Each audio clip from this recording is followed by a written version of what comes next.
Ithabathisile kwakhona namhlanje inkqubo yokugonywa kootishala kumaphondo aliqela kweli. Isebe lezemfundo livakalise ukuba iqale ngempumelelo izolo le nkqubo yogonyo yootishala nanjengoko beyi-48,000 ootishala bathe bagonywa. Kodwa nangona kunjalo kubekho amagingxi-gingxi kumaphondo aliqela. Kwiphondo laseMpumalanga nelaseMpuma Koloni, ootishala baneminyaka engaphantsi kwamashumi amane kuthiwa bajikisiwe kumaziko ogonyo.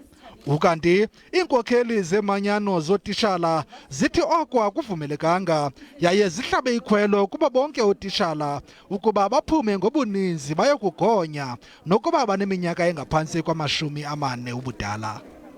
Irrespective of age, they should be vaccinated because they need to make sure that should they go back to school, we are all happy that we all got vaccinated.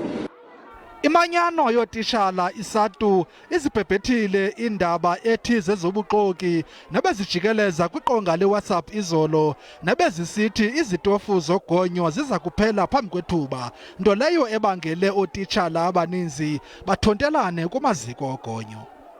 We have seen that there was a WhatsApp message that was circulated yesterday that was saying vaccine is not enough. We want to appeal to our people, to appeal to our educators, to appeal to education support personnel that there is no such thing like the vaccines are not enough. The vaccines are enough and therefore they will be able to cover everyone.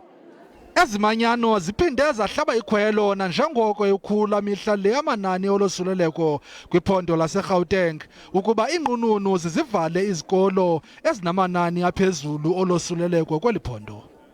That where there are cases, the schools that have got more cases, they've got to shut down so that they're then able to make sure that there's a formidable tracing and tracking system in place so that we save more people. Phantse onke amaphondo sele eqalile ngenkqubo yogonyo izolo ngaphandle kwephondo laseLimpopo nekulindeleke liqalise ngomso.